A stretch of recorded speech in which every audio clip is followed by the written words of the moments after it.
An analogue car for the digital age, Toyota's GR86 is one of the very last combustion-powered affordable new sports cars that Europeans will get to enjoy.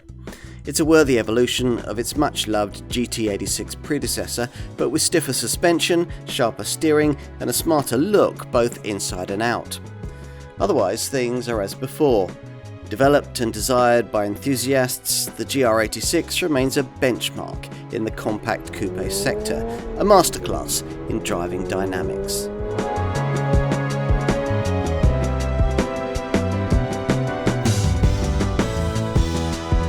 If you thought involving affordable sports cars belonged back in history, then you'll find Toyota's GR86 a welcome breath of fresh air.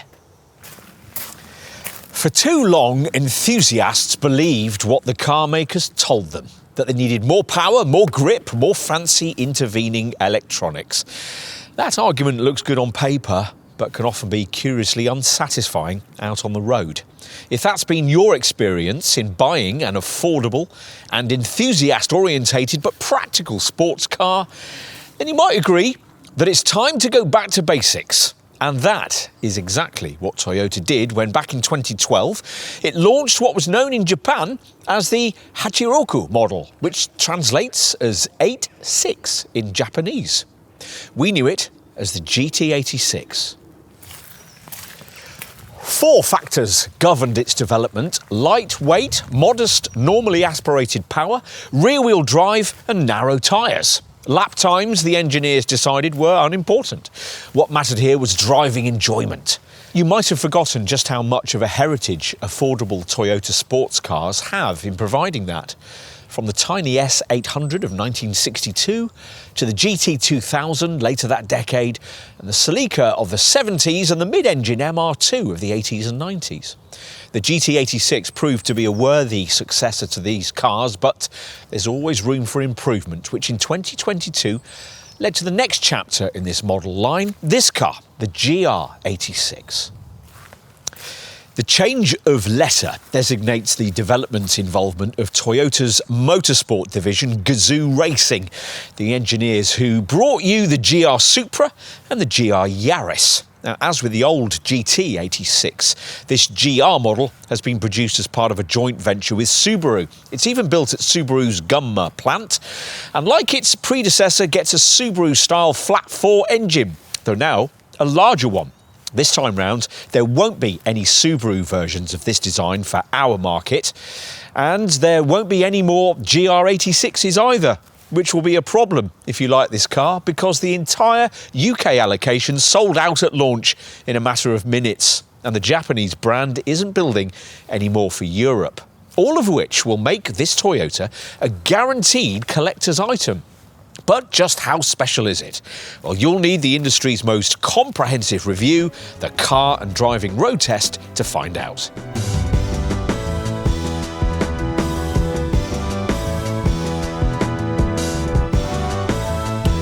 So, what's it like? Well, pushing the GR Start button delivers opening instrument cluster screen graphics that build the GR logo and animate the outline and piston stroke of the Boxer engine up front.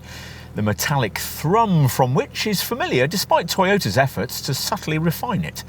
That, the low-set driving position and the slightly heavier feel to the clutch deliver the immediate impression of a proper sports car, and one designed to be driven hard. The kind of thing you might have thought had been legislated out of existence at this price point. The GR86 sets out to prove otherwise. Can it deliver?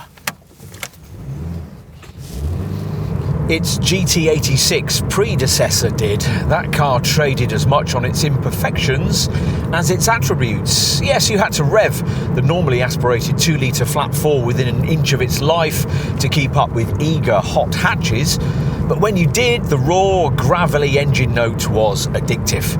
True, the ride over poor surfaces was unyielding, but wasn't that to be expected from a race refugee?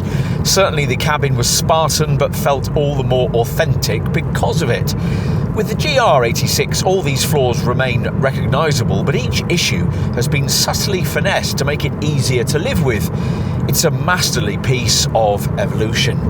You'll be wanting to know about the fundamental updates here. Well, the headline change is an increase in the size of the Subaru-developed 4-cylinder power plant to 2.4 litres. That's boosted maximum output by 17% from 197 to 231 bhp, which of course makes this Toyota a touch faster. The 62-mile-an-hour sprint cut by over a second to 6.3 in this manual model, en route to 140 miles an hour. There's a bit of a hit to those stats if you choose the alternative paddle shift 6-speed automatic, where if you select that auto's added sport mode, the figures are 6.9 seconds and 134 miles an hour. More significant though on any GR86 is the increase in torque, up from 205 to 250 newton meters, and particularly the fact that this time round you don't have to thrash the thing up to 6,000 RPM to access it. Peak pulling power now available from a stress-free 3,700 RPM, making overtaking so much easier, though still not as instant as a turbo motor would offer. So much else is also different here beneath the bonnet. Toyota's contribution to this rejuvenated FA24 series Subaru power plant, the D4S fuel injection system, now completely redesigned, as have been the intake manifold port, the inlet valves, the fuel pump and the radiator. You'd think a bigger, better kitted out engine would mean more weight, especially as its installation has been accompanied by a whole raft of fundamental stiffening measures that together have increased body rigidity by up to 60% at the front and 50% at the rear.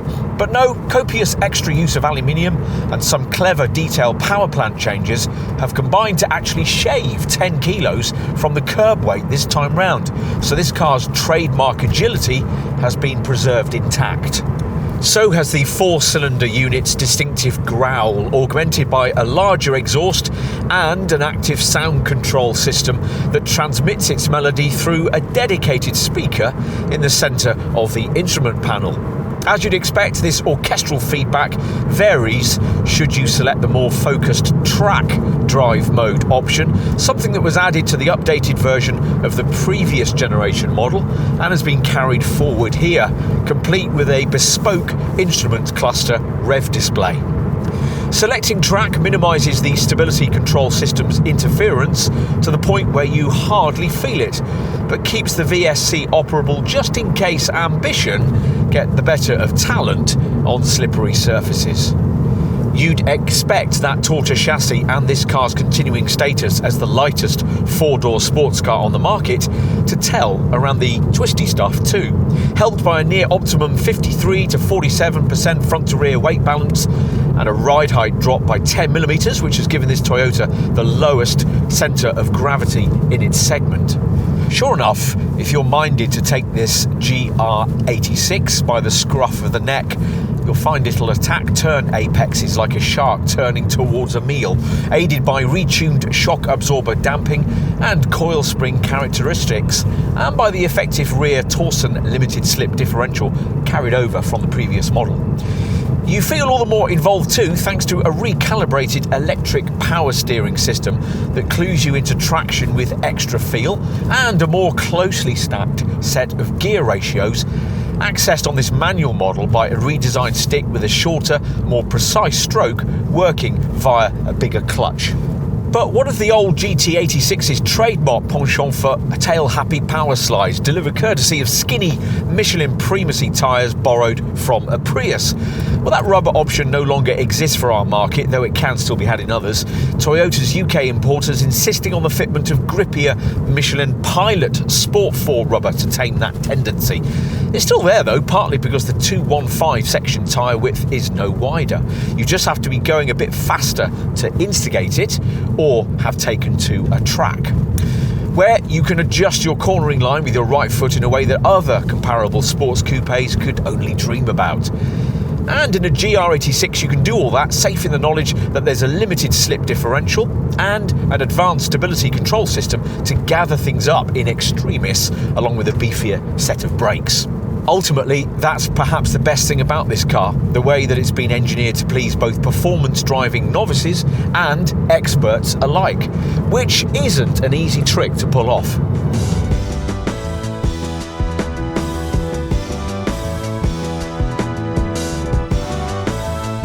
If you happen to be familiar with this model's predecessor, then you'll recognise the GR86 at once because the design formula is much the same.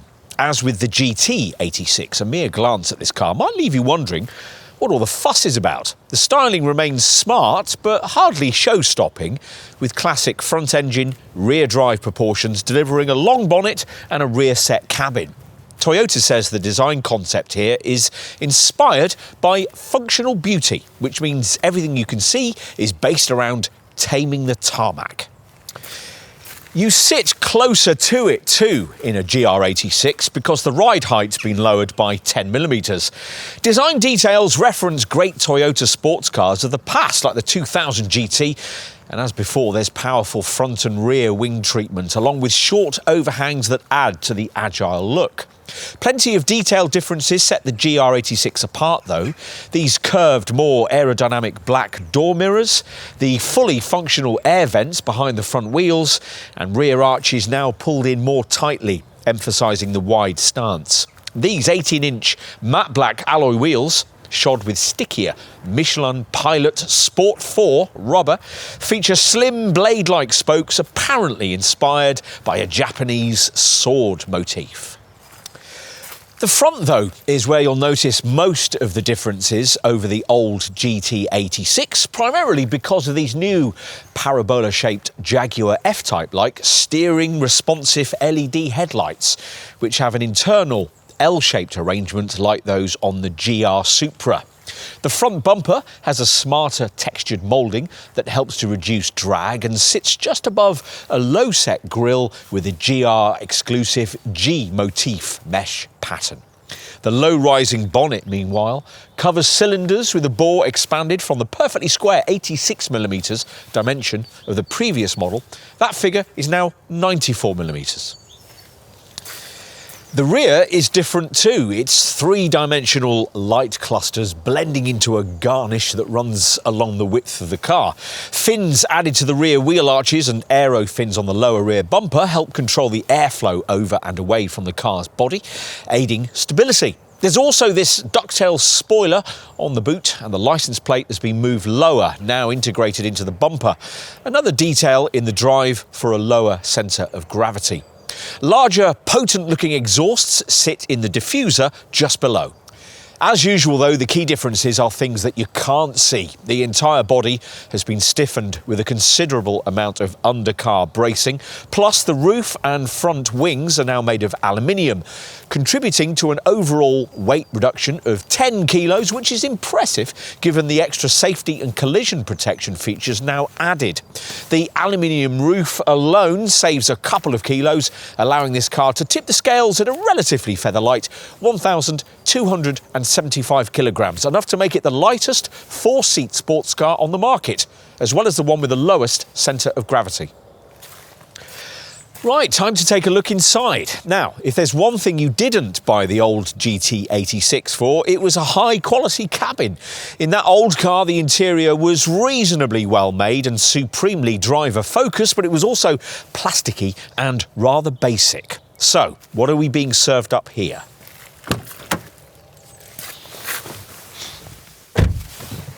Something a lot less dated looking, but still recognisably of this model line. If you owned the old car, the main changes you'll notice relate to the much larger screens, an 8-inch monitor in the centre of the dash, and in place of the previous analogue dials, a digitalised 7-inch multi-information display in the instrument binnacle. But you'd also quickly pick up on the fact that the required step forward in quality has indeed materialised. Yes, it's still a bit plasticky, and you certainly wouldn't think you were in any kind of premium brand environment, but the seat upholstery is now a pleasing combination of genuine leather and race-style ultra suede, and all the main things your hands and elbows touch have been softened, padded and improved in quality. More important, though, than any of this is that the previous model's very connected feel between driver and car has been retained. Indeed, it's been improved upon, given that you now sit 5mm lower than you did in the GT86. Your view forward, though, is still fine, aided by a horizontally configured instrument panel that gives a wide field of vision and helps you focus on the business of driving. An old-school conventional handbrake has been retained, and the leather-stitched 3-spoke wheel still feels great to hold, incorporating integrated switches for frequently used functions, audio and phone controls to the left, with meter operation and voice recognition to the right. The wheel on the automatic model gains black cast metal gearshift paddles. Through it, you view the more focused, digitalised instrument cluster we mentioned earlier, created in a design style first seen on the GR86. When driving normally, it's based around a single dial rev counter with incorporated speed readout, this central gauge flanked by temperature and fuel readouts to the right and a multi-information display screen to the left, whose contents, things like a G-force readout, tyre pressures, a torque graph and meters for battery charge and oil temperature, can be selected, reset and scrolled using switches on the steering wheel. Select the wild track setting and the centre gauge disappears entirely, replaced by a completely different layout that's been designed with help from Toyota Gazoo Racing's professional drivers. This shows engine RPM in an escalating central bar display, plus speed and a prioritised lap timer along with oil and water temperatures. Staying with screens, this driver-angled centre monitor is at last a proper size and incorporates much greater CPU computing power, along with the Apple CarPlay and Android Auto smartphone mirroring system you couldn't have on the old car, which is just as well since built-in navigation can't be fitted even as an option. It comes with proper rotary knobs and useful shortcut flanking buttons. Plus, there's also the stuff you really need: Bluetooth, a 6-speaker DAB tuner, a built-in reversing camera and a home screen that'll see you regularly using just the top 4 options: radio, media, phone and apps. It's all touchscreen controlled, there's no voice activation, and you also do without the kind of useful lower rotary controller for screen activation that you'd get on a rival Mazda MX-5, though that car has a smaller 7-inch central display. But there's a Wi-Fi function and also a useful feature we've seen on no other car: the facility to store birthday and anniversary dates for friends and family. Someone in the development team clearly thought that was important. More that's new resides above and below this screen. New shape spherical air vents above for better direction control and spread of airflow. And below the monitor, these 3 twinkling circular Audi-like red LED digital displays for the climate system, controlled by 5 silver piano-style keys that sit just below in front of the gear stick. We mentioned the seats earlier. They're completely new, reshaped with a frame that's 3 kilos lighter, and independently supportive pads that hold you in place and are more comfortable on longer journeys. The suede-trimmed door cards are a lot nicer too, with reshaped leather-stitched armrests. Extra practicalities have been considered too, which is why the glove box is 25% bigger, and a bottle holder now resides in the door panel. Plus, overhead front map lights and courtesy lamps in the lower edge of the doors have also been installed. And this central box between the seats doubles as an armrest, though if you use it as such, it can be easy to accidentally activate the twin-lidded opening button with your elbow. Inside there are holders for small cups and bottles, plus you get 2 USB ports and an aux socket. Not everything that could have been improved has been though. There's still limited steering wheel adjustment, which means taller folk will often either find themselves either too close to the wheel or to the pedals. And an overhead sunglasses compartment still doesn't feature. At least all-round visibility is fine, aided by a large rear window and big door mirrors. Right, that's briefed you on the front of cabin experience. Now, unlike its closest competitor in spirit, Mazda's MX-5, this remains a 2+2. So, as with the GT86, you get a tiny pair of seats in the back. Has this GR86's 5mm wheelbase increase done anything to make them more usable? Well, a walk-in release lever on the front seat shoulder is supposed to make accessing the rear easy. But you still clamber in with a minimum of dignity. Now, thanks to these little quarter-light windows, it's not too claustrophobic back here, but if you were hoping to find the almost adult usable pews that you're favoured with in a rival BMW 2 Series coupe, you'll be disappointed because these are much more cramped.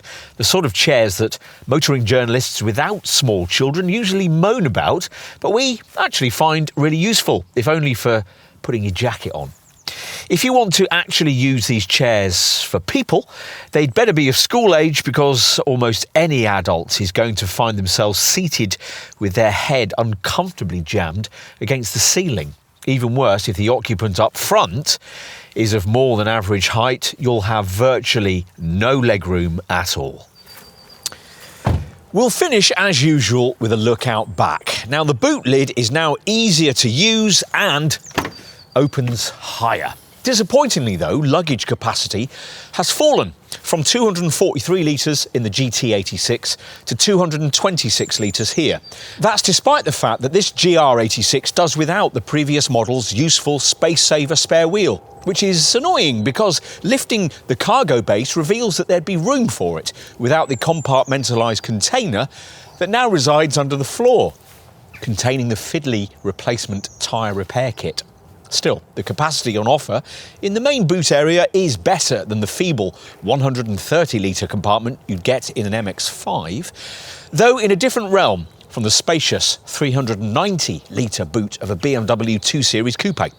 Annoyingly, there are no bag hooks or tie-down points, and there's quite a high lip to lump your luggage over. On the plus side, the light inside the boot has been made brighter and moved to the centre so that it's easier to check items and luggage at night. If you need more room and want to drop the 50-50 split rear backrests, you might expect to use these provided black pull straps, but they don't appear to work or be useful for much. So you've got to go around to the release catches on the rear seat shoulders. With everything almost flat, there's quite a lot more room to play with, though not quite as much as before. With the old car, Toyota claimed that racers and track day types could use this cargo area to accommodate a trolley jack and 4 replacement wheels and tyres. This time round, we reckon you'd have to lose the trolley jack.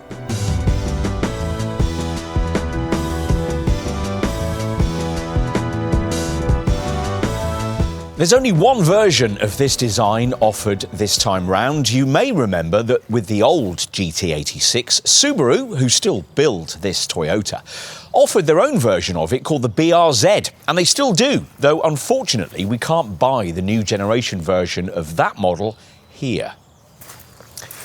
You're going to struggle to buy a GR86 as well, or at least you will if you haven't already got your name on Toyota's waiting list with a deposit paid. If not, you can probably skip this section, given that you can't and almost certainly won't be able to acquire one of these new. The official asking price from launch was £30,000 for a manual model, with a £2,100 premium added for versions with the alternative 6-speed auto gearbox. These kinds of figures are still higher than is ideal for a car supposed to bring younger buyers back to the mark, but by segment standards, they're very good value indeed, explaining why the initial UK allocation of around 430 cars sold out in a matter of minutes back at the end of 2020, aided by Toyota marketing suggesting that when they're gone, they're gone. This referenced the fact that the GR86 will only actually be officially on sale here and on the continent until July 2024. It's a victim not of emissions rulings, apparently that's not an issue, but of oncoming EU safety legislation requiring camera safety features that can't be incorporated into this car's distinctive low-slung bonnet without a prohibitively far-reaching redesign.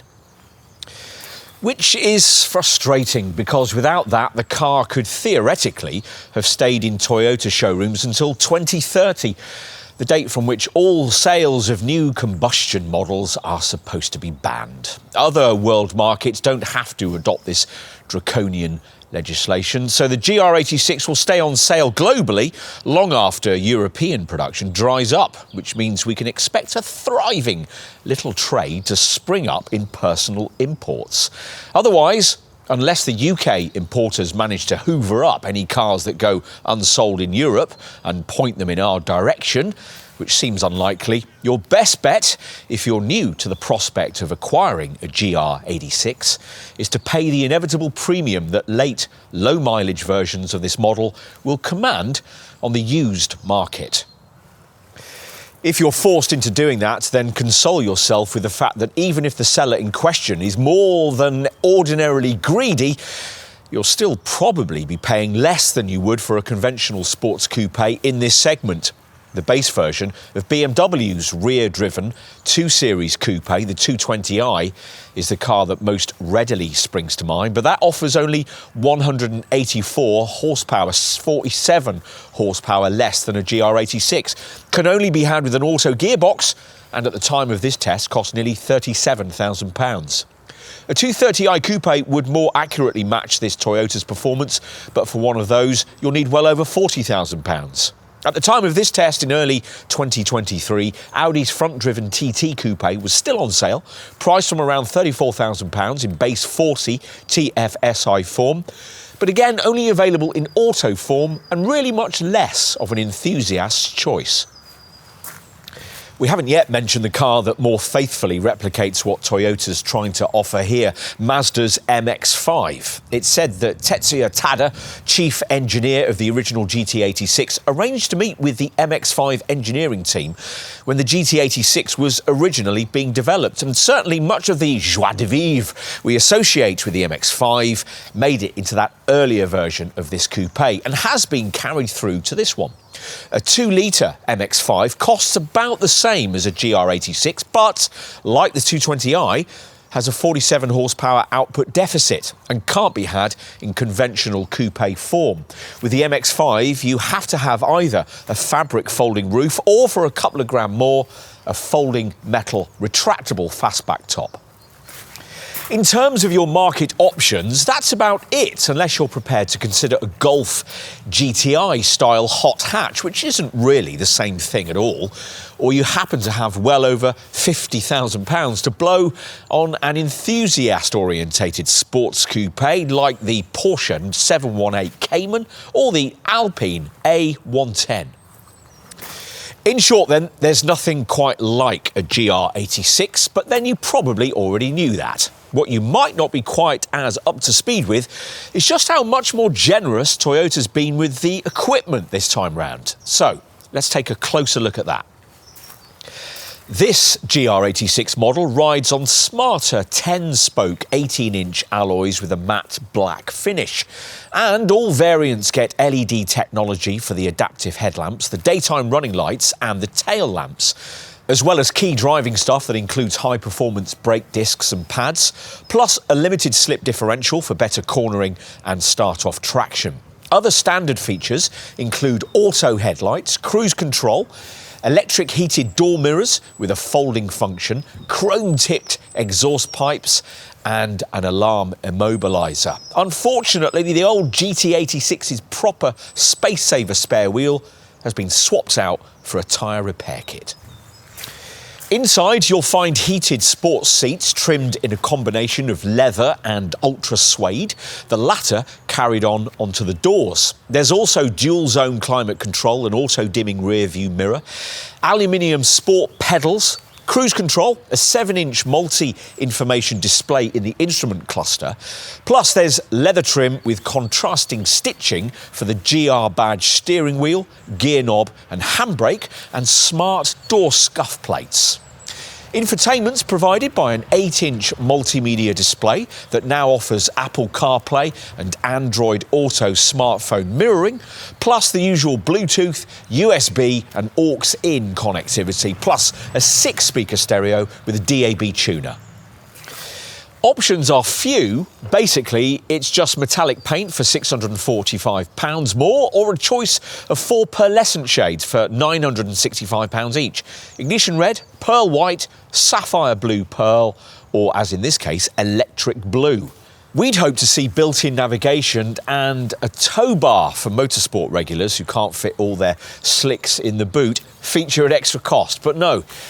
In other markets, it's possible to choose a base model featuring smaller 17-inch wheels, shod with far less grippy Michelin Primacy tyres, which better facilitate leery tail slides. On to safety. Now, we mentioned earlier that because of this car's low-slung nose, European safety regulations will quickly kill this GR86 off for our market. Regulators wanting all future models from the industry to have camera features like traffic sign recognition, so they can eventually completely control the speed at which we all drive. That's one of the elements of the Safety Sense pack of radar and camera-driven technology that Toyota fits to its more mundane models, but which can't feature here. Nevertheless, the GR86 does offer usefully more safety provision than its predecessor. Its body structure has impact-absorbing elements to soak up and channel forces in the event of an impact, and at the front, a crush box structure has been adopted in front of the A-pillar and the reaction support components. Torque box, upper front pillar and rocker panel have been strengthened, giving better performance in front overlap collisions. Side impact protection includes the use of high-strength materials around the cabin, a hot-stamped steel-placed door ring framework and door beam, plus a new inner frame structure with reinforced connections. A front stereo camera features too, constantly monitoring the road ahead, but it's a bit annoying to find that the choiciest features it facilitates are reserved only for the automatic gearbox model, namely a pre-collision autonomous braking system, lane departure alert and automatic high beam, as well as intelligent adaptive cruise control. All GR86s do get rear cross-traffic alert with brake assist, which will warn you of oncoming traffic when you're reversing out of a space, and if necessary, brake the car to avoid a collision. There's also a blind spot monitor to stop you from dangerously pulling out in front of another vehicle. And thanks to the centre screen's new data communications module, there's an e-call function that'll alert the emergency services with your exact GPS location should the airbags go off in a crash. As for more mundane features, stuff carried over from the old GT86, well, as you'd expect, there's anti-lock brakes with brake assist for emergency stops that'll be advertised to following motorists by automatically flashing the brake lights. Plus, there's a VSC Plus dynamic stability control system, this one with 3 modes, so you can lessen its intervention if you're feeling brave. Passive safety features include twin front, side and curtain airbags, plus a driver's knee bag. And there's hill start assist, a tyre pressure warning system, anti-whiplash head restraints, decoupling brake pedal mechanisms and ISOFIX child seat fixings on the 2 rear seats.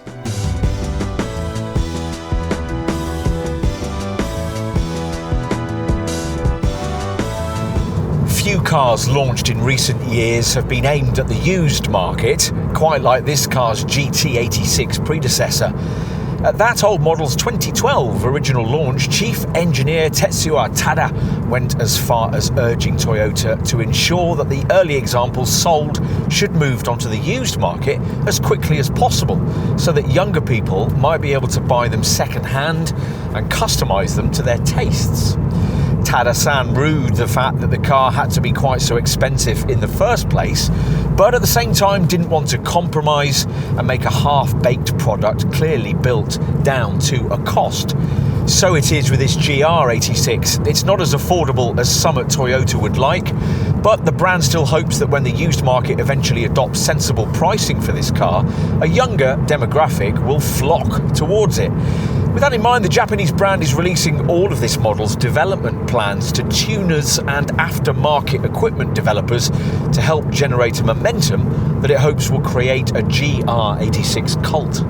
But those worthy ambitions are going to have to be shelved for the foreseeable future. Thanks to the reasons we gave you in our market section, this Toyota is only going to appreciate in value over the short term, and in the long term, restricted supply will keep its residuals far above anything you could expect from a premium brand model in this segment. If you've previously jumped to the conclusion that something with a posh badge in this sector, say a BMW 2 Series Coupe, might be a safer home for your money, then it's time to think again. Other running costs are aided by the relatively light 1,275 kilo curb weight, though not by as much as we were hoping. With either gearbox, this car returns 32.1 mpg on the combined cycle, with a CO2 reading of 200 grams per kilometre for the manual and 199 grams per kilometre for the automatic. That's not actually very good by segment standards. A manual Mazda MX-5 2-litre Roadster manages 40.9 mpg and 155 grams per kilometre, while an automatic BMW 220i coupe returns 44.1 mpg and 144 grams per kilometre. What we would say is that unlike some high-performance hot hatches, the quoted fuel figures here are distantly achievable if you resist the temptation to loon around everywhere in your GR86. Every person we know who ran an old GT86 regularly reported averages of over 30 miles per gallon, and we know a few lead foots, we can assure you of that. What else? Well, the insurance industry takes a dim view of the kind of driver a GR86 is likely to attract and rates a manual gearbox model up at Group 45D, which is pretty ludicrous for a 2-litre, £30,000 coupe with a modest 231 horsepower. Thanks to its extra camera safety features, the automatic version rates slightly more affordably at Group 39D. Thankfully, the after-sales care is as good as any conventional Toyota. All GR86s come with up to 10 years Toyota Relax warranty cover. And after an initial 3 years or 60,000 miles, owners can extend their car's warranty by a further 1 year or 10,000 miles each time they have their vehicle serviced at an authorised Toyota centre in line with its service schedule. Plus, as standard, GR86 customers get 5 years of pan-European roadside breakdown assistance, a 3-year paint warranty, and 12 years of anti-perforation cover. There's a dedicated My Toyota website that allows you to book a service online, and Toyota has a fixed price servicing plan, so you'll know in advance exactly how much any work will cost before you check into a dealer. You can also take advantage of the optional prepaid service plan that dealer will offer at point of purchase. This enables owners to cover the cost of routine maintenance with monthly or one-off payments in advance.